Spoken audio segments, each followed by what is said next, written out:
All right, we are back with Joe Bull of JoeCo. Hello, Peter. Hi, Joe. It is good to see you, my friend. Yep.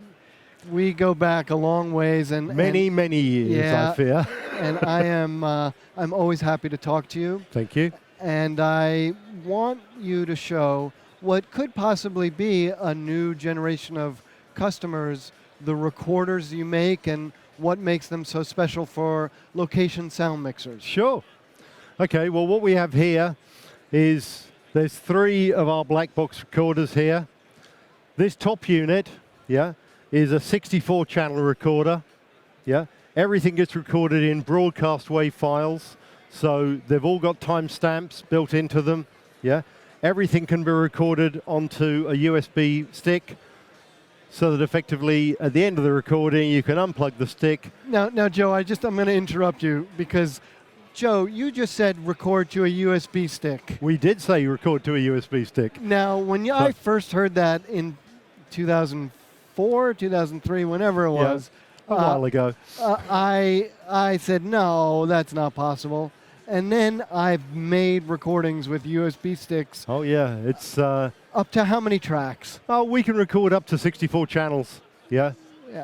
It's USB is quite a flexible standard. I mean, the black box itself has a USB 2 interface, but of course, USB 3 drives are completely backwards compatible. So this is a USB 3 stick here that we're using, but it makes little difference. The data rates, providing you organize the data in the right way, then the USB is a perfectly good, acceptable way of actually storing the data. And when you say organize the data, that's what your black box is doing? That's what the black box is doing, is organizing it so that we can just effectively stream the data into the USB drive, so that effectively then it's ready to unplug, plug into Final Cut, Avid, Pro Tools, whatever. Right, we're talking full broadcast wave compatibility. And we can also do things like add IXML data so that we can add the sort of like film-specific metadata into the files as well. Scene take notes. Yep. And I suppose we should mention all 12-volt powerable. Everything on the black box, or every black box, is has a 12-volt power. Yeah. So we saw the 64-channel version, and that's Dante. That one can be either Dante or MADI. Then here we've got a 24-channel system. This has got 24 balanced line inputs and balanced line outputs. Other than that, this one will work up to 96K on all 24 channels. This unit here is actually a BlueBox. This one, we've got 24 mic preamps built into the box, as well as 24 outputs. There's also 2 headphone outputs, one for the producer and one for the engineer. So the producer can have his own mix, while the engineer can still go in and pre-fade listen individual channels that he's worried about, without disturbing what the producer is listening to. And the version that I've personally used a lot is the 24 mic preamp version with the Dante option.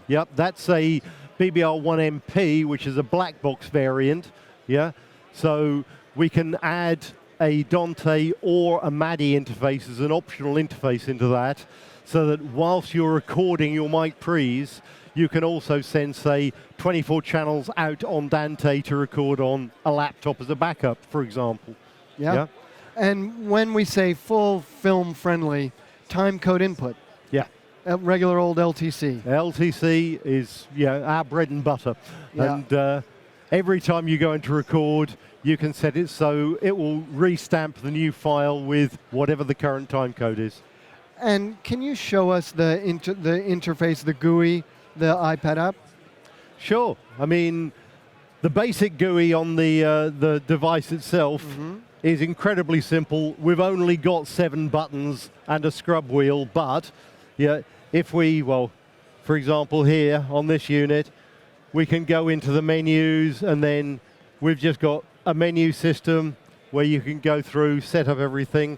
But we've also got a remote control that operates on an iPad. And here on the mic pre system, you've got full control over whether it's a mic input or a line input. On the mic side, then we've got a pad, we've got phantom power, high pass filter, a sort of a soft limiter, and phase on every single channel, as well obviously as the level control. We've also got the ability to do a monitor mix on there as well. And one of the things that I really love about the iPad app, now it's Bluetooth. It can be Bluetooth. It can be Bluetooth or it can be wired. Right. Yeah. If it's wired, it comes in on a headphone jack. Just on the headphone jack on the iPad, and presumably you'd use a dongle. Yeah, we just sell a dongle that basically enables that. Yeah. Yeah. And so it's fairly trivial to set up.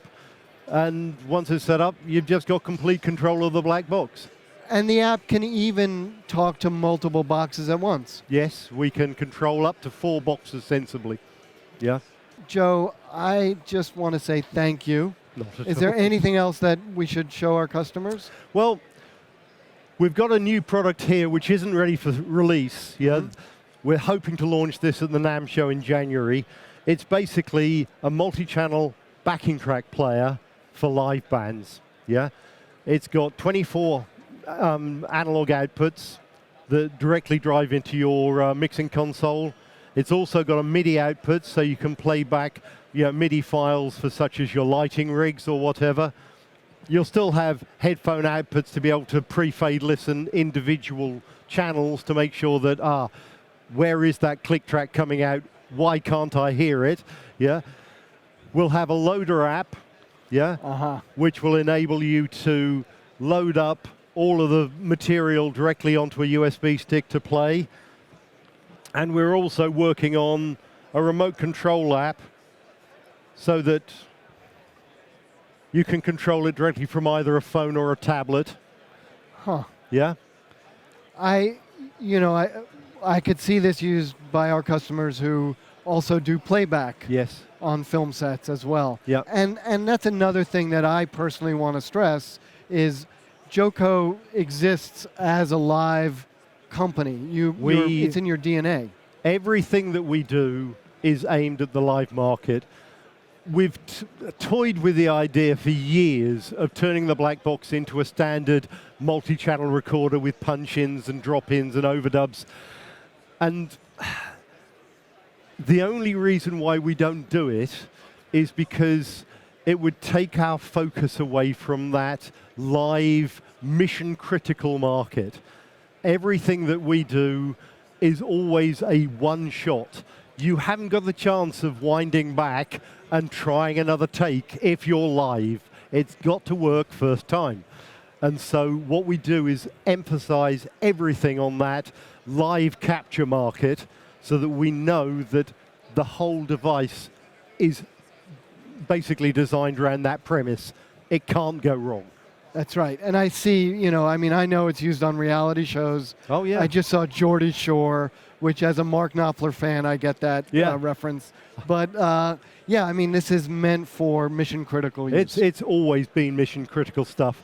And, it's something for which I think we're justly proud. On the whole, the reputation that JoeCo has is that they're pretty much bulletproof. It's not saying they never go wrong, but they don't go wrong very often. Excellent. Joe, it is always a pleasure to talk to you. Thank you so much. No, not at all.